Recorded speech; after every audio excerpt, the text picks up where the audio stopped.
Hey, it's Dew, and this is my New Year's haul video.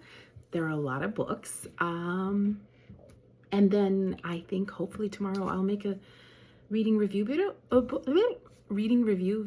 because there are a lot of books there too, and of course those are my on hauls. So, shall we just get started? I've organized this haul kind of, not from where I got them, but kind of, I guess, well, you'll see.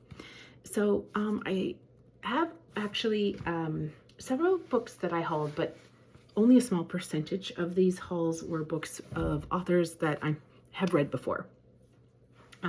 Rather, it's been recently or some time ago, and I'll go through those first.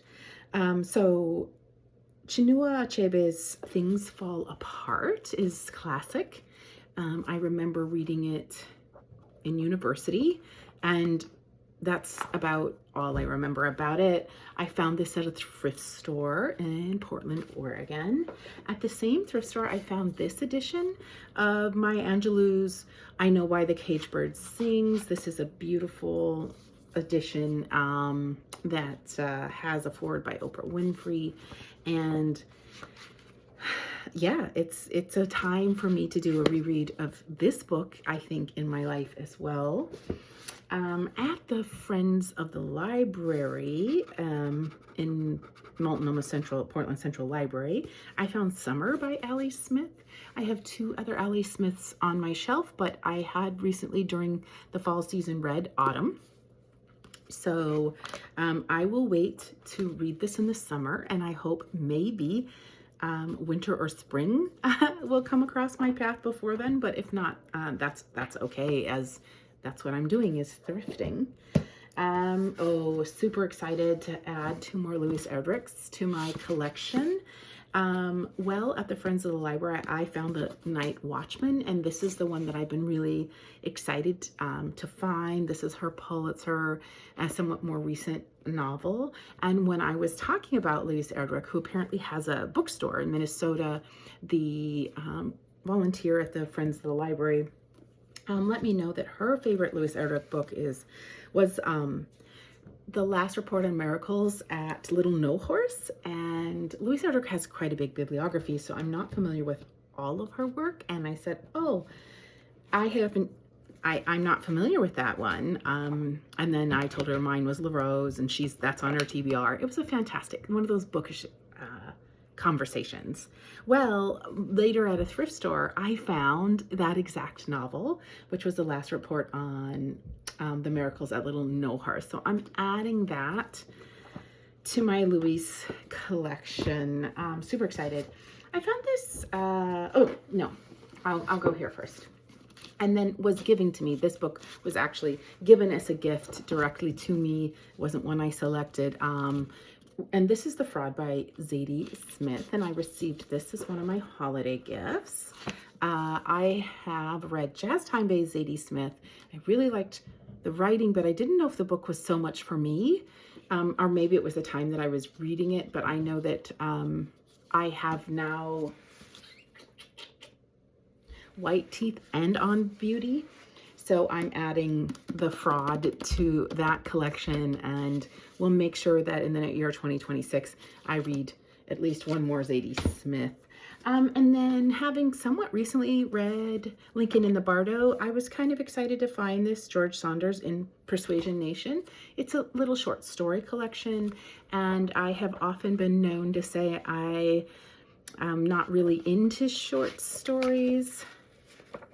And then now feel like I want to make sure that I read at least one short story collection a month. That it's now a sort of form of literature that I want to find my way back to, as I've read several. Most people will say about short stories, some work, some don't, but it's okay. It's a risk worth taking. So in the vein of short stories, I can now start talking about the authors who I might be familiar with, but who I haven't read before. So The Battleborn by Faye Watkins was found in a little free library in Portland, and I was really, really, really discerning, period, but especially when it came to sort of like being experimental with Little Free Libraries. And so it took me a while to come to, this is an arc, to come to like read through the back, read through a story and say, yeah, no, I'm definitely willing to have this on my shelf and give this short story collection a chance. Feels really heavy. Also in a Little Free Library, and my first of several Tin House publications, is Lesser Known Monsters of the 21st Century by Kim Fu. Really excited to find this one, and it's one of those that like when I'm sorting through in these videos, I would like to say that I want to get to this sooner rather than later, and I don't know if I have a short story picked for January reads yet, so I'm considering that right now as I'm making this video. And then another Tin House short story collection, I got this at the Friends of the Library, super excited to find it, is Morgan Talty's Night of the Living Rez, which is series of short stories about, it's a reservation community in Maine. So really new setting for me. Now going out of short story and into novels, my final Tin House that I found also at the Friends of the Library was this E.J. Ko's The Liberators. And not knowing anything about this book, it's author that lives in Seattle, and it's published by Tin House, and so it's a Korean American story. I'm coming into this book knowing that much, and that much was enough for me to haul. Another book that I don't know that much about is Erin Gwyn's All God's Children. How do I feel about Westerns? I have a whole bunch of complex feelings about Westerns, which I kind of confronted and then decided, you know what, I need to remember to always look into every genre for what it has to offer. And and even novels about the American West. And I'm hoping that Europa Editions and I am a bit of a collector of Europa Editions books. I do unhaul them when I'm done reading them. So not a collector to like keep, but I have a little shelf that's Europa Editions that they look beautiful. So I'm going to give All God's Children a chance. Now, I'm saying all of this about how do I feel about Westerns when Cormac McCarthy really is one of my favorite American authors. Oh, this was given as a gift, and I'm so excited to have my first Hong Kong. This is We Do Not Part, and it's my first Hong Kong, and I have really, with much anticipation, wanted to read The Vegetarian, at least Human Parts, maybe Greek Lessons. Like, if I could find any of them, that would be great. They're just not findable in this scavenge situation I'm having. So the fact that somebody got me a Hong Kong to inaugurate me with this author's work is really super excited. I am so excited for this book. Likewise, I'm really excited for Nonviolet Bulawayo's Glory. I have heard much about this book, and probably if you watch these kinds of videos, as of you, it was shortlisted for the Booker in 2022, and I know it's a Women's Prize shortlist, maybe even winner. I know that it showed up in Women's Prize as well, and I am really excited for the goat as the protagonist. R.O. Kwon's The Incendiaries is a novel that I found at a thrift store, and where I don't know that much about this. I don't know that much about this author or this novel. I was intrigued due to the name, the cover, and also who's blurbing it on the back and what they're saying about it. So I wanted to grab that. Okay, Also from the same thrift store was Vagabonds by, I think it's Ilogoza Osunde. And this is a contemporary novel set in Lagos. And so this at the same thrift store because I got the other Nigerian author there too. This was a 2 Nigerian author haul, and this is I believe a UK edition of this book because the pricing is in pounds. So that was kind of exciting and fun. The blurb on the front comes from Marlon James. So yeah, I also just really loved this cover. Okay, I've passed up Kate Atkinson several times at my local Friends of the Library, and I just recently decided, no, I need to give Kate a try. What they had at the Friends of the Library was this transcription, and this is a World War II novel, and I'm not sure if that's really where I wanted to start with Kate, but she's an author from York, and I think even this telling is, albeit World War II, which, you know, maybe is overrepresented in the literary world.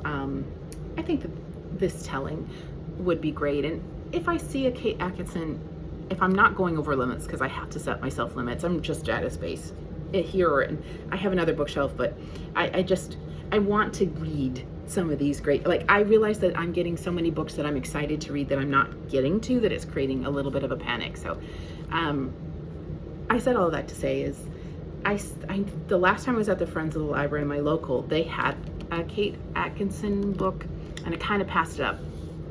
So I might consider that since I broke the seal. Blue Sisters by Coco Mellors. I know it got a lot of hype. I know I'm late to it, but I like Xochitl Gonzalez, who gave a blurb on the back. I feel like contemporary fiction that addresses women's themes. This is about sisters dealing with grief, and I think maybe a little too kind of pop for me, but maybe not. I mean, one doesn't know until they read. So I was really excited to find it. I think an extraordinary find was this, The Well-Docked Shore. Speaking of an immensely popular book by Charlotte McConaughey. Yeah, wildly popular book. Australian author. I don't have that many Australian authors. I mean, clearly it was a book of the month. It's got a lot of,